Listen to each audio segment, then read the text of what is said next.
Hello guys, welcome to wings Ek Udaan. My name is Princy और English का syllabus आगे continue करते हुए आज मैं आप लोगों के नया टॉपिक लाई हूँ, दैट इज़ आर्टिकल्स। या I know articles as such topic नहीं है, बट आपके एग्जामिनेशन में क्वेश्चंस आते हैं एरर्स पार्ट में, स्पेशली ऑफ द आर्टिकल्स। हर साल I have read your previous year question papers और आर्टिकल्स के रिलेटेड बहुत सारे एरर्स आते हैं। No doubt you guys know what are articles, obviously a and the, but still we make a lot of problem, we have a lot of confusion कि the कहाँ आएगा, ए कहाँ, मेरा today I am going to make a detailed video. Yes, nothing in brief but in detail. So before starting the lecture, I really want you guys to take a screenshot of it so that it will be easy for you for the better understanding. All right?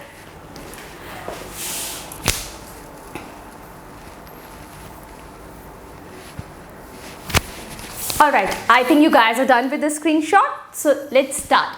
Articles पढ़ रहे हैं हम. An article, the article पढ़ रहे हैं, a article. What is this?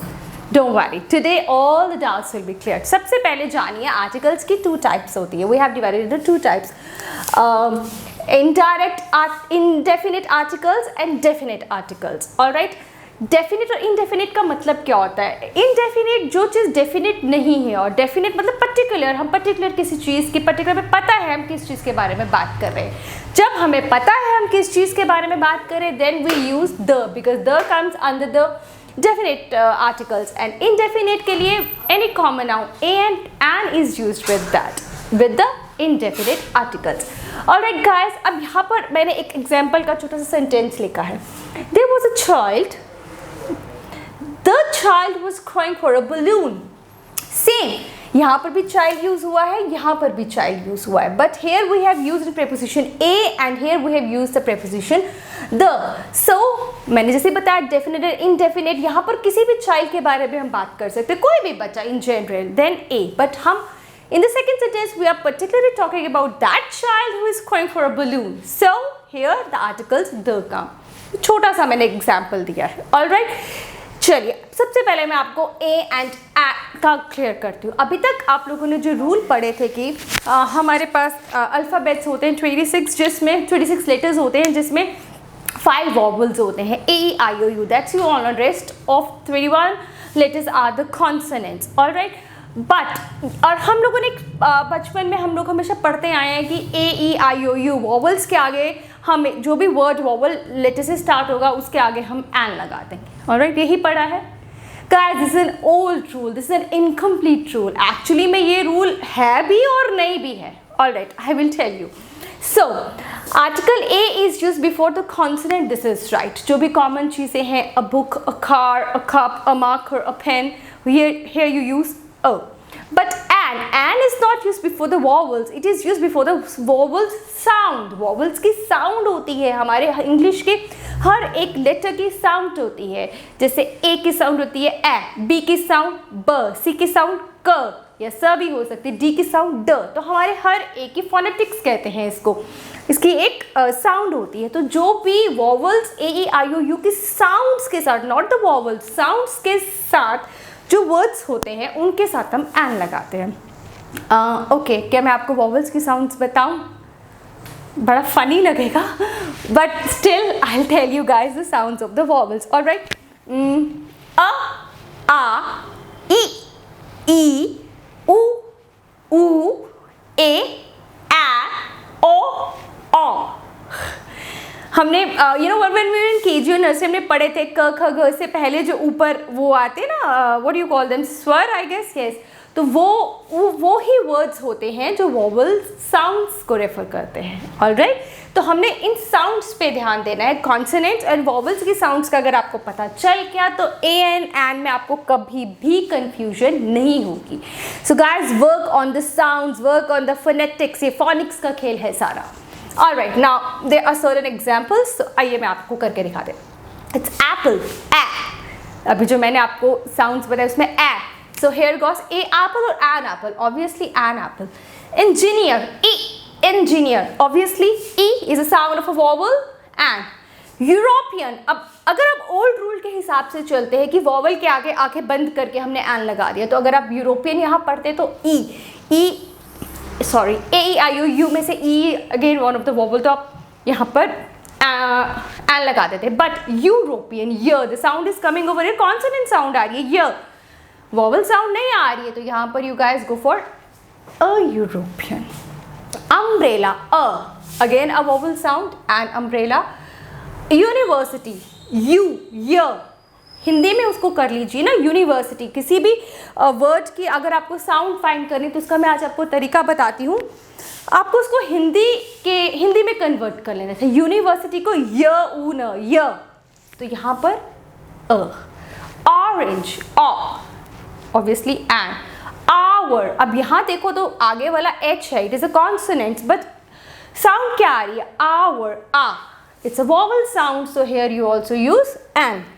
Here air, so a sound is coming over here, so again an. MLA am am, according to अगर हम जाए तो m है तो उसके आगे क्या लगाना है, हमने an, but MLA sound is coming, so you gonna use here and. guys बहुत funny लगते हैं जब हम sounds करते हैं a e u, but ये is a better way to learn a and an. BA, B, not in vowel sounds, then here is A. LLB, इसको हम ऐसे लिखते हैं LLB, so it is an. Yes, I think clear हो रहा है आप लोगों को ए और एन पहले, द का हम कॉन्सेप्ट बाद में लेंगे बिकॉज वो बहुत डिटेल में जाएगा आज। Cup as in simple common noun cup, so obviously a cup. 1 rupee note व, अगर देखो तो यह ओ है, आंखें बंद करके हमने एन लगा दिया, नो, बट साउंड क्या आ रही है, 1 व, not in vowel sound, consonant sound, so here you use a 1 rupee note. Honest O, vowel sound an, honest. Doll, a doll. Bread, a bread. All right, I think a and ko it is quite clear to you guys. All right, now moving ahead to the. All right, the या the, पहले तो मुझे ये बताइए कि हम the भी बोलते हैं, दी भी बोलते हैं, the कहाँ लगता है, दी कहाँ लगता है। All right guys, जब भी किसी वॉवल साउंड के आगे द लगा होता है तब हम उसकी प्रोनाउंसिएशन में हम उसको कैसे प्रोनाउंस करते हैं, तब हम उसको बोलते हैं दी। ओके, अब मूवी जाते हैं। मूवी के बाद जब मूवी खत्म हो जाती है तो एंड के आगे क्या लगा होता है, THE, द एंड की the end, the end. Why? Because end का जो ई है that is giving us an vowel sound. So vowel sound के आगे जो भी लगेगा द या दी, उसकी प्रोनाउंसिएशन उसको हम प्रोनाउंस करेंगे दी एंड। ऑलराइट, सो दी और द का कॉन्सेप्ट मैंने आपका यहीं क्लियर कर दिया। यहाँ पर मैंने लिखा भी है the, the I when vowel sound के आगे, और द नॉर्मल जनरल में वी स्पीक। ऑलराइट, यहाँ पर अब हम द को करेंगे, कहाँ द को यूज़ करना है और कहाँ द को यूज़ नहीं करना है। Alright guys, let's start. Country name in certain condition, आपको पता है कंट्री प्रॉपर नाउन है इंडिया, ऑस्ट्रेलिया, हम इसके आगे हम कभी भी द यूज़ नहीं करते हैं। ऑलराइट, लेकिन जब देयर आर 4 कैटेगरीज, जब किसी कंट्री का नेम के अंदर यूनाइटेड, यूनियन, रिपब्लिक या किंगडम, ये 4 वर्ड्स आते हैं, like the United states of America, the Irish Republic, okay, तब हम लगाएंगे द। लेकिन अगर हम अकेला अमेरिका बोलेंगे तब हम द नहीं लगाएंगे। ये 4 वर्ड्स को आपको याद करना है। Alright, next, all the rivers and the oceans, obviously the Gangas, the Brahmaputras and all the ocean, the southern ocean, the Indian ocean, here we use the. Mountain ranges, the Himalayas, the Alps, the Mount Everest, not the Mount Everest. Guys, Mount Everest is not an mountain range, it is a peak. तो peaks के आगे हम the नहीं लगाते हैं। So the Himalaya, the Alps is correct, but the Mount Everest is wrong. Alright, this is done, very easy, बस rules समझ लीजिए, बाकी practice आप करोगे तो it is very easy. Proper nouns, as I told you, proper nouns के साथ तो the कभी भी नहीं लगाया हमने, अब कभी नहीं the Bob, द पंकिल सर, द प्रिंसी मैम, हमने कभी भी नहीं द बोला। बट कब? Exceptions are always there. So जब हमने कोई टाइटल किसी को दे दिया होता है, किसी को हमने एक what you call it, title दे दिया होता है, लाइक महात्मा गांधी, उनका एक्चुअल में नेम था मोहनदास करमचंद गांधी, बट हमने उनको महात्मा का एक टाइटल दे दिया, तो we call them the Mahatma Gandhi. Akbar the great, so we give them a title, एक उसको जोड़ दिया उनको, हिंदी में I don't know what that word is called, so we have given them a title, the we quality दे दी, इसको क्वालिफाइड कर दिया हुआ है उनके नाम को, so Akbar the great, so here we use the. और व्हेन वी कैटेगराइज समबडी, हम किसी को कैटेगराइज करते हैं, like he is the Harish Chandra of his family. Harish Chandra is a person that was known for his truth, that honesty. तो the Harish Chandra, he is the Sachin Tendulkar of the school. School का वो सचिन, मतलब वो सचिन तेंदुलकर के जैसे अच्छा खेलता है. Here the proper noun is used as the common noun. So we have put in the before that. Got it? All right. Next, unique thing. जितनी भी unique things है, like the sun, the moon, the universe, we use the with them. Obviously अपने आप में एक है, but exceptions are always there. We never say the parliament, we never say the God, we never say the hell, we never say the heaven. Got it? Yes. Directions, obviously directions के साथ we use the east, the west, the north, the south. But मैं आपको यहाँ explain करती हूँ इस point को, particularly directions वाले पॉइंट को। यहाँ पर he is coming from dash east, because जब तक मैं इसको लिखूंगी नहीं आपको अच्छे से क्लियर नहीं होगा। माई house faces dash east. Alright guys, दोनों में ईस्ट है, डायरेक्शन है, एक जगह द आएगा, एक जगह द नहीं आएगा। ऑलराइट, जब किसी भी डायरेक्शन के आगे हम प्रेपोजिशन का यूज़ करते हैं, then we don't use the here. He is coming from east, but जब हमने दिया होता है my house faces the east. I think not is clear to you कि कब हमको यूज़ करना है द और कब हमको यूज़ नहीं करना है the. Alright, okay. Religious, next is religious books. जितनी भी रिलीजियस बुक्स हैं हमारी, the Gita, the Quran, the Bible, उन सब के साथ हम द लगाते हैं। एब्स्ट्रैक्ट नाउन, एब्स्ट्रैक्ट मीन्स किसी की क्वालिटी, जैसे जो क्वालिटीज़ होती हैं, जैसे ब्रेवरी हो गया, ऑनेस्टी हो गया, ये सारी एक एब्स्ट्रैक्ट नाउन्स के अंडर आती है। तब कब हमको द लगाना है, कब हमको द नहीं लगाना है। अगर हम बोलते हैं honesty is the best policy, यहाँ पर ऑनेस्टी को हम as an entire, as an all ले रहे हैं, सभी दुनिया की सभी लोगों की ऑनेस्टी, तब हम द नहीं लगाएंगे।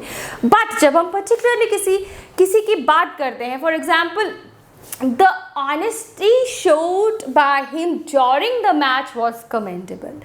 अब यहाँ पर हम उस पर्टिकुलर बंदे के ऑनेस्टी की बात कर रहे हैं जो उसने मैच में दिखाई, तो यहाँ पर वो एक पर्टिकुलर कैटेगराइज उसको हमने कर दिया। Here we use the honesty. I think now this is clear to you, honesty और the honesty का। Alright.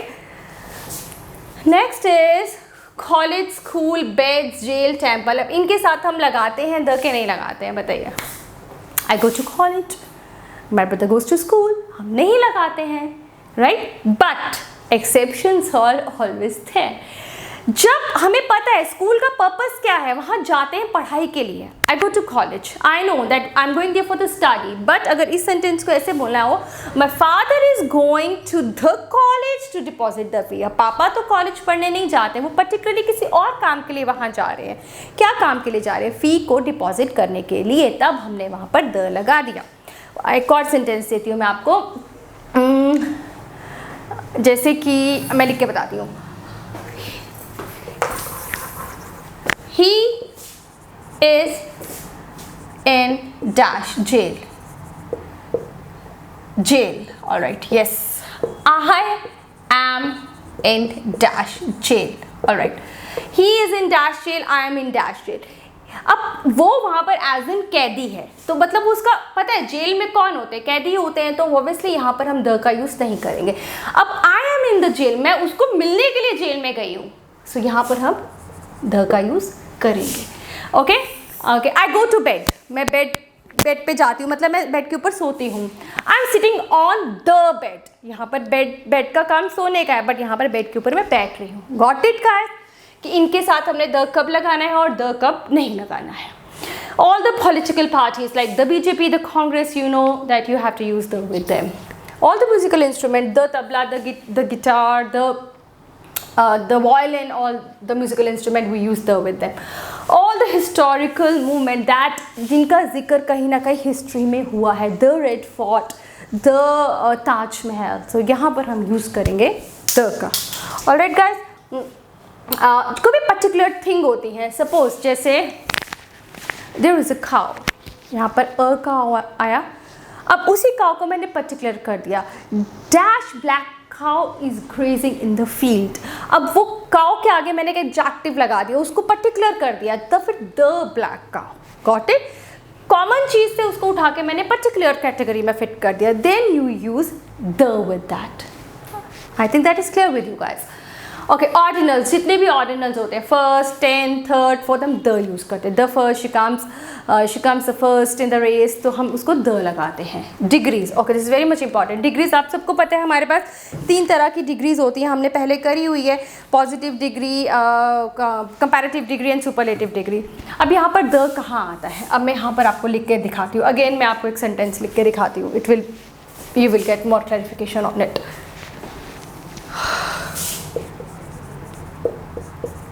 He is dash rich man. Dash rich should help dash poor. यहाँ पर he is dash rich man, यहाँ पर particular बात करें कि वो अमीर है, कोई इसमें बड़ी बात नहीं है, तो यहाँ पर क्या आएगा, he is a rich man। अब यहाँ पर जो rich है, dash rich should help dash poor, हमने एज एन कैटेगरी लिए दुनिया के सारे अमीरों को बोला है कि दुनिया के सारे गरीबों की मदद करो, तो यहाँ पर रिच एक पर्टिकुलर कैटेगरी में फिट हो गया, एक पर्टिकुलर थिंग में फिट हो गया था। The rich should help the poor. ये आगे पॉजिटिव डिग्री की बात। अब कंपैरेटिव डिग्री को करते हैं, जब दो चीज़ें साइड बाय साइड चलती है। The more you study the better you be, alright, the higher we go the cooler it is. जो दो, अगर एक एक्शन होगा तो दूसरा भी उसका रिएक्शन चलता जाएगा। तुम जितनी पढ़ाई करोगे तो उतने ही अच्छे बनोगे, तो दोनों के साथ we use the then. Alright, superlative का तो आपको पता ही है, जितनी भी सुपरलेटिव डिग्रीज होती है उनके साथ the use. She is the most beautiful girl in this college, he is the most intelligent guy, so we use the with all the superlative degrees. Alright guys, next designations, किसी की designations, PM, MP, alright, principal, तब हम यहाँ पर इन सब की designation के साथ वी यूज़ द। बस ये इतने से ही है। अगर आपको आप कर लोगे इसको तो it will be very easy for you guys, कि बहुत इजी है द कहाँ यूज़ होना है, कहाँ नहीं होना है। इसी के रिलेटेड, मोस्टली इन्हीं के रिलेटेड आपको क्वेश्चंस आते हैं एग्जाम में। आपको ज़्यादातर प्रॉपर नाउन में पूछे जाते हैं बहुत सारे क्वेश्चंस, लास्ट टाइम के मैंने पढ़े हैं प्रॉपर नाउन के, और आपको डिग्रीज, पॉजिटिव डिग्री का भी क्वेश्चंस आए हुए हैं, इनके रिलेटेड भी आते हैं। कॉलेज, स्कूल, बेड, जेल्स, इसके ऊपर भी आते हैं। एब्स्ट्रैक्ट नाउन्स, आई थिंक ये मैंने करवाया क्या, एब्स्ट्रैक्ट नाउन्स के ऊपर भी आता है। चलिए, अब इन्हीं ए एंड द के बेसिस पे मैंने कुछ एरर्स भी यहाँ पर मेंशन करे हैं, अब इनको कर लेते हैं फटाफट से। मैंने बोला था आज की वीडियो डिटेल्ड होगी, थोड़ा टाइम कंज्यूमिंग होगी, नॉट टू वरी गाइस। अब बताइए इसमें क्या एरर है। इस तरह के बेस्ड क्वेश्चंस आते हैं। ओमिशन भी हो सकता है, एरर को ओमिट भी करना हो सकता है, हमें एरर को डालना भी हो, आर्टिकल को डालना भी हो सकता है, ओमिट भी करना हो सकता है, कोई भी तरह का एरर आ सकता है। Okay, man you saw here yesterday is uncle of mine. अब यहाँ देखिए, हम पर्टिकुलर एक आदमी की बात कर रहे हैं, कोई भी आदमी की बात, कोई से आदमी की बात नहीं कर रहे, उसी आदमी की बात कर रहे हैं जो उसका अंकल है, तो ऑब्वियसली यहाँ पर क्या आएगा, पर्टिकुलर हो गया, यहाँ पर फॉल कर गया ये पर्टिकुलर थिंग में, तो क्या आएगा, the man you saw here yesterday is uncle. Uncle sound क्या दे रहा है, ये वॉवल साउंड दे रहा है, is an uncle of mine. So easy. Got it? देखा, इन रूल्स को अगर आप फॉलो करोगे तो कितना इजी हो जाएगा। This cost me 100 rupees. अब यहाँ पे 100 रुपीज़ एक रुपया करके 100 रुपये नहीं है, 100 के नोट को एज एन 1 लिया गया है, तो यहाँ पर ये कॉमन बन जाता है। We use this cost me 100 rupees. Alright, Now look for the next. The summer is a hot season, but summer of last year was very hot. Summer, अब यहाँ पर जो पहला वाला समर है, हम जनरल गर्मी की बात कर रहे हैं, जनरल कैटेगरी गर्मी की बात कर रहे हैं, तो यहाँ पर क्या आएगा, यहाँ कोई प्रेपोजिशन नहीं यूज होगा. Summer is a hot season, but पिछले साल की गर्मी बहुत ज़्यादा गर्म थी. Now we talking about that particular summer, वो पर्टिकुलर थिंग पे फॉल कर गया. यहाँ पर क्या आएगा, the summer of the last year was very hot. Now the English is a language of English. Languages के आगे आप द नहीं लगाते हो, you never use the, but यहाँ पर दो इंग्लिश है यार. The English is the language of the English. ये पहली वाली इंग्लिश लैंग्वेज की बात हो रही है, तो यहाँ पर द नहीं आएगा. और यहाँ जो इंग्लिश की बात हो रही है, इंग्लिश पीपल की बात हो रही है, अमेरिकन ब्रिटिशर्स की बात हो रही है, here you use the. English is the language of the English. Okay. My elder brother is a MA, whereas I am only a BA. My elder brother is MLA. Vowel sound is coming, so A की जगह क्या आ जाएगा, and, whereas I am only a BA. This is right over here.